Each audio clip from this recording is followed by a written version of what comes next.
So when I started this video, I really didn't have a clue of what I wanted to do with it. I was originally going to have on-camera stuff, but I ended up hating it. So I'm actually trying to write a script for once. I guess we'll see how this goes. Hopefully I can salvage something of this video. I mean, after all, I did put a month's worth of effort into it. And so yes, that's right, I used this 16-year-old Pentium 4 Dell, with a Pentium D in the second half, as my only computer for the entire month of February. Why even do something like this? Well, there's a lot of videos of people using old computers for maybe like an hour and judging the computer's usability off of just that brief time of usage. And while I'm not trying to hate on these videos, I felt that more justice could be done for a topic like this. Okay, but why a Pentium 4 specifically? Well, simply that there's a ton of Pentium 4s out there, and I wanted to see if you could still get some modern, practical use out of them. My usage mainly focuses on web browsing, since that's what most people are going to be using their computers for these days. But I did also test some other things, including games, just to see what this old potato was still capable of. The computer I used was this Dell XPS Gen 5 from around 2005 or so. This actually used to be Dell's high-end gaming platform, because this was just right before they bought Alienware. As a result, this machine is a little more spec'd up than the average Pentium 4 of the day. It has a Pentium 4 660, which is a Prescott Pentium 4 running at 3.6 GHz, and it does have hyperthreading, and while that won't make a huge difference, we need every ounce of performance that we can get. Then for the second 2 weeks of February, I switched to a Pentium D 920 running at 2.8 GHz to see how much the extra core would help out the experience. When I first got the machine, it had 4 GB of RAM, which is pretty high-end for a machine this old.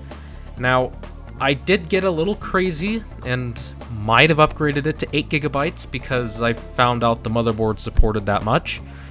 Obviously, it's not practical, and I don't expect you to buy RAM for your Pentium 4, but don't worry, I do address using lower amounts of RAM later. I still have the original 160GB hard drive in here, however, I did throw in an SSD to use as the boot drive just to make the machine a little bit more usable. Again, I know it's not very realistic, but I don't think it actually makes a massive difference in the long run, especially when it comes to web browsing. And if you choose the right operating system, you can probably get away with using the original hard drive without too much issue. And since this was a gaming machine originally, it still has the GeForce 6800 in there, which was a pretty capable GPU back in the day. So we have basically the best case scenario for a NetBurst platform, but choosing your operating system is very important when you're using hardware that's this old. I've chosen to go with Windows 7. I know you're probably up in arms as to why I'm not using Linux, but I really just wanted to use Windows 7 because I just like it. And from my experience, Windows 7 isn't too different from a modern Linux distro in terms of performance, the only difference really being in RAM consumption. Besides, I daily drive Linux on my laptop already, so I just wanted the change of pace. Just whatever you do, don't go and install Windows 10 on one of these things. That's the fast track to sucking all the life and usability out of a system like this. With all the prep stuff out of the way, what was the experience actually like? The machine actually integrated into my modern setup rather well. Thanks to the graphics card, I was able to hook up my dual monitors without any issue, and using the operating system itself was rather good. Granted, the SSD is probably helping a lot here, but I don't think it would have been too much worse on a hard drive. Even Aero worked fine, but that's mostly on the GPU, so if you're using integrated graphics or something really low-end like that, I'd highly recommend you just stick to like the classic theme instead. Simple offline stuff like LibreOffice worked perfectly fine. If you loaded up some big documents or spreadsheets, it might start to slow down on you, but for the most part, you should be fine. Audacity also works fine. In fact, it's surprisingly snappy even. FTP also worked just fine. I was able to use WinSCP to copy stuff to my Vita with no problems. So simple offline stuff works just fine, but I kind of expected it to. The real test is going to be whether or not it can handle the modern web. The main browser I use is Brave, which is based on Chromium, so the performance is probably pretty comparable across any Chromium browser. I don't imagine that Firefox would really be any different on something this old. Modern browsers in general just aren't going to be optimized that well for this old stuff anyways. Simpler sites aren't too bad. Something like Every Mac will load in a couple of seconds and is pretty responsive throughout, but it being able to handle simple sites like this isn't much of a surprise. The real question is, how does it handle the more modern, intensive pages? Take something like Amazon, for example. It's gonna take around 7 or 8 seconds to be usably loaded, and maybe 10 or more seconds to be fully loaded. While that's not too bad for a single page, the slowness really becomes apparent when you're going from page to page, as you normally would when browsing a site like Amazon. Soon, all that waiting adds up, and you've wasted a minute or two just waiting for the pages to load. Thankfully, once the page is loaded, it's actually quite usable, other than some lag when you hover your mouse to get a magnified view of the images. eBay is also pretty similar, although it's a bit lighter weight and the image magnification isn't as laggy. Getting into social media sites is where things start to slow down a little bit more. Reddit is nice because it's one of the few sites that still allows you to use an older interface, which is a lot more usable than the modern interface. And the old interface seems to work pretty alright, although I don't have a lot of experience here as I don't use Reddit. Twitter changed their interface a few years back and it's a lot worse and more intensive now. Not very snappy, but I guess it's still usable. I was also using an extension called Minimal Twitter, which lets you customize the desktop interface and remove elements like the trending topics. This should help speed it up a little bit more, but if the slowness gets you to stop using Twitter, I count that as a positive. But I'm sure what you've all been waiting for is YouTube. 5 or 6 years ago, YouTube was still fairly tolerable on a system this old. The older YouTube interface was less bloated and a lot kinder to weaker hardware. Nowadays is a different story. Just loading the YouTube homepage is going to take well above 10 seconds, and other pages are still going to be around 8 to 10 seconds. Not to mention that other elements can take a few extra seconds to respond when interacting with them. While navigating certainly isn't the fastest or smoothest, the reason you use YouTube is to, well, actually watch videos. Now, here's where we get a little help from an extension called H.264ify. This extension is very helpful for slower machines, as it will force YouTube into streaming videos using H.264, which is much nicer to older hardware than the default VP9 codec is. It also allows you to block 60 FPS video, which lets you raise the resolution without dropping a ton of frames. Thankfully, you can get decently watchable video on here, with 720p at 30 FPS being fairly smooth with only the odd frame drop here and there. So while navigating YouTube is rather sluggish, at least watching videos is somewhat doable. Now, since we have the graphics card, obviously we'd have to try some games out on here. I started out with Half-Life 1 because I figured that should be easy enough to run. Unfortunately, the modern Steam version ran pretty poorly, with a lot of stuttering in OpenGL. The only way I could get it to work fine was through software rendering, which runs entirely on the CPU. You know, the weakest part of the system, so that's kind of funny. I did also try disabling Aero and disconnecting my second monitor just to see if that would help, but unfortunately it made virtually no difference. So moving on to Half-Life 2, the result was still pretty poor. Even turning the settings way down wasn't enough to help here, with frame rates being well below 60 a lot of the time and a lot of stuttering. If I had to guess as to why, I think the modern version of Source is just way too much for the Pentium 4. Had I tried out the original version of the game from 2004, I imagine it would have ran a lot better. What really surprised me was when I tried out Sonic CD and Sonic Mania. I know that they're pretty simple 2D games and they shouldn't be too hard to run, but I still didn't expect them to run as flawlessly as they did. Just a buttery smooth 60 FPS, perfect frame times and everything. So at least there's something relatively modern that a Pentium 4 can play, although I don't imagine it would have fared as well with like Intel integrated graphics, so you kinda have to factor that in too. Since this computer has a PCIe 16X slot, you know I just had to try and put a modern GPU in it and see what was possible once the GPU bottleneck had been removed.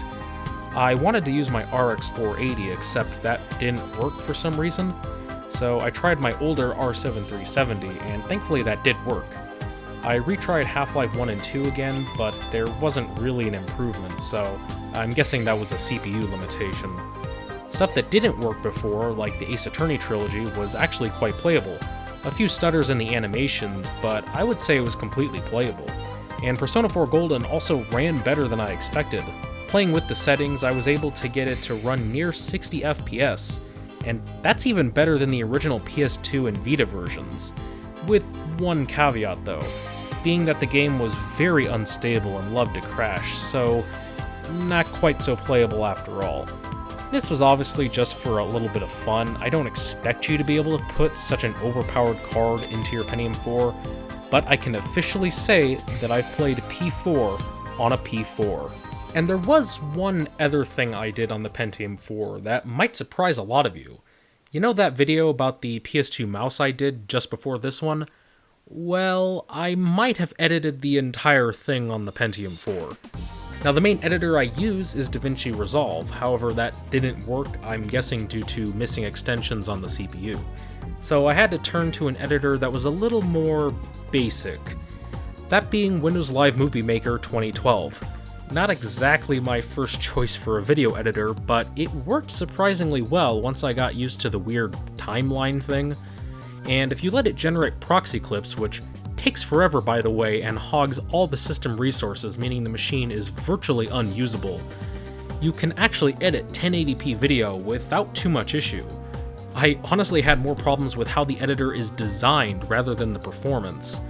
Of course, render times weren't great, taking over an hour to render out a 5-minute video and a couple of hours lost to just making those proxy clips. But if you're patient, you actually can edit a video on this machine. So once again, I'm impressed with what this little Pentium 4 was actually able to pull off. And remember how I said earlier that I put 8 gigs of RAM into this machine? I'm sure some of you are thinking, well, it only performed this well because of the extra RAM. Well, no, actually, because the machine very rarely, if ever, went above 4 gigs of RAM usage. And also I had to use the original 4 gigs of RAM for the first couple of days, since my 8 gig kit ended up being dead and I had to wait for a new kit to arrive. So while I was kind of cheating by using 8 gigs of RAM, it turns out it was completely unnecessary anyways, and I imagine it would have been even better if you were using Linux. Something like Ubuntu would probably be fantastic here. You may have also noticed that I haven't really mentioned the Pentium D all that much. Well, truth is that it wasn't the massive improvement over the Pentium 4 that you'd hope it would be. Now, the Pentium D was clocked much lower than the P4, but that wasn't my original plan. I wanted to use a Pentium D 960, which would have been directly comparable to the P4. However, one of the capacitors, or resistors, I'm not sure which, had broken off the bottom of it, which meant I had to go for the Pentium D 920 instead, which was 800 MHz slower. I don't know if the change made a massive difference, but it surely didn't help, and I unfortunately didn't have a faster one on hand. That's not to say the Pentium D wasn't an improvement, as it did help out a fair bit in making the system feel more responsive, and it helped in preventing the system from freezing up or stalling for a few seconds at a time. This was not an uncommon occurrence on the P4, as overloading the poor single core meant waiting until it could finally catch up with itself. The Pentium D was able to split the load more evenly and provide a smoother experience, especially if you were attempting to do some multitasking. And it did help out with web browsing, dropping off about 2 seconds to the average load time for a page. It probably would have helped out more in stuff like video editing too, although I didn't test it. So it is an upgrade, just not one that's really going to blow your mind or worth going out of your way to get.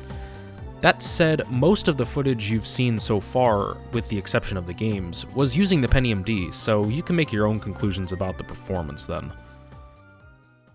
So as it turns out, an old netburst computer is still somewhat usable for modern tasks. Especially if you're doing offline work, you likely won't have too many issues with it. The real problem is with web browsing, and while I know the Pentium 4 wasn't that good of an architecture to begin with, it really goes to show how bloated the modern web is. Like I mentioned earlier, even just 5 or so years ago, web browsing was a lot more tolerable on a machine like this, but companies keep insisting on updating their sites to make them better. Of course, in reality, they're not better, and are even sluggish on modern computers at times. So, at least web browsing is still somewhat doable, but it really just comes down to how patient you are. So if you are unfortunate and are stuck with a machine like this, or you just want to use it as a secondary machine, then you absolutely can. And if you have a decent GPU in there like mine, you could also install Windows XP and play a bunch of old games too.